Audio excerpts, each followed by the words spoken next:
Thank you for joining me today. We're going to learn about how to speak to the red personality. So if you want to get ahead, learn how to speak to a red. All right, here we go.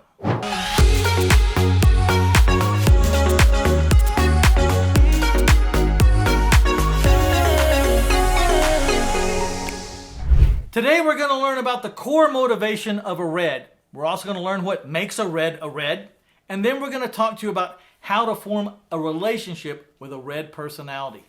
So what motivates a red personality? Well, reds are motivated by power. Reds need to look intellectual. So don't ever try to make a red feel dumb or look dumb. That's a big no-no. They also want respect. So yes sir and no sirs go over well with reds. Also, putting them first and letting their ideas rise to the top, even if they're not good ideas. Have respect for what a red is trying to tell you, whether you agree or disagree. And when you do disagree, disagree respectfully. Reds also want to feel productive. They want to feel like they're not wasting their time. Do not waste a red's time. Lack of productivity will aggravate a red. And of course, reds want to be liked. And again, just like the blues, we all want to be liked. But reds really need to be liked. It's the little things that'll make a difference to the reds that show that you appreciate them and like them. So when you find something they like, maybe you surprise them and show up one day with the bottle of their favorite drink or something that they really like that they mentioned. The fact that you paid attention will show respect, show that you're interested in them, and show that you like them. What a red really wants is leadership. They want someone to take the lead. They want you to show them that you're capable. So take the lead. Don't be afraid to take the lead with a red. Reds are also famous for wanting to hide their insecurities. So when you take the lead, it makes them comfortable.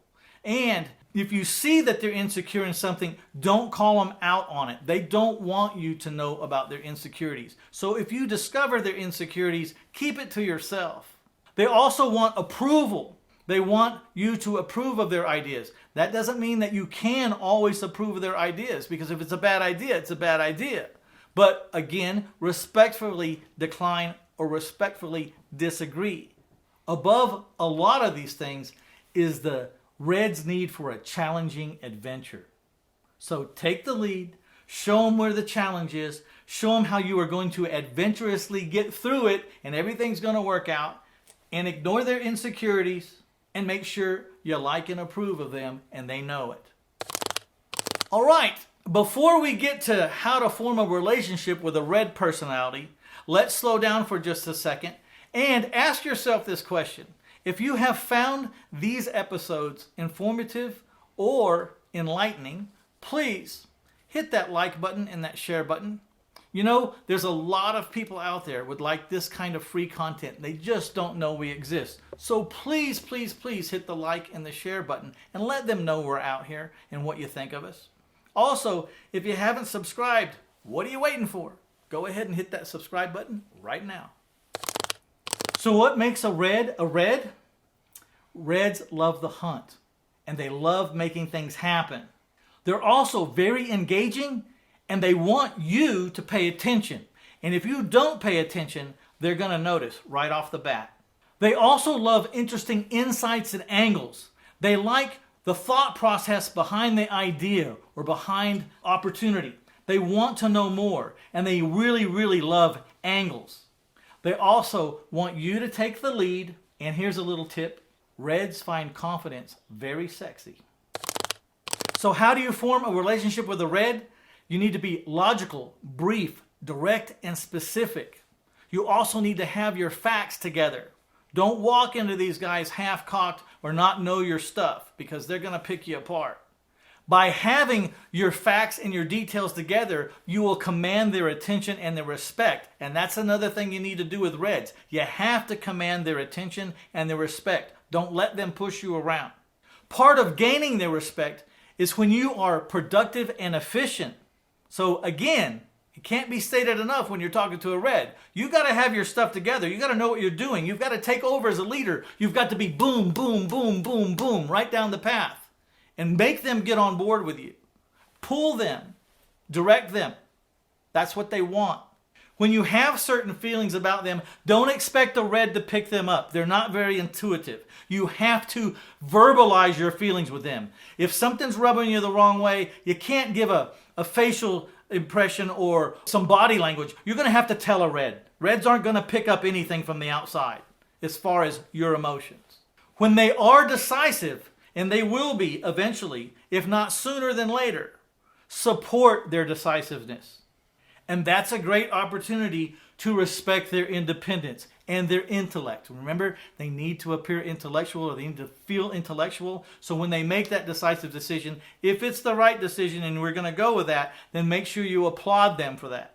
You can learn to recognize reds when you're talking to them if they're like engineers or a fighter jet pilot. I mean, something complicated, something with graphs and numbers and lots of intricacy. These are reds. If they're functioning in a world full of complication, most likely they're a red. Okay? You know, can a school teacher be a red? Yeah, they can, but not likely. If he's a school teacher, he's probably a chemistry teacher or something complicated. It's something like more sophisticated, something deeper. A lot of numbers and quotients and, I don't know, formulas, you know. In your conversations with the people that you've just met, whether they be your buyer or your seller, start asking some questions that don't have anything to do with business. And start to get a handle on, is this person a blue, red, yellow, or green? So that you can start to formulate how you're going to talk to them in their language. And that's a winning idea. All right, that about covers it for the red personality. I want you all to know that in these segments, when we're dealing with the different personality types and the different personality colors, these things can go really deep. I'm just scratching the surface of these personality types so that you can get a handle on and get into the right conversation the right way with these different personality types. And for those of y'all that have stuck around to the end, I want to give you a little something. You know, one of the most important things you'll ever do in your real estate investing career, no matter what strategy you pick, is learn how to raise private money. The art of raising private money will do you well. And believe me when I tell you, private money changes everything. You'll be here at a career, and then when you learn to raise private money, your career will skyrocket. So I'm going to give away a webinar about raising private money and how you might be better at it. Just go to 1000houses.com/free-stuff or click on the link right here at the bottom and we'll take you over there. It'll be digitally downloaded and you'll be watching it in just seconds from now if that's what you want.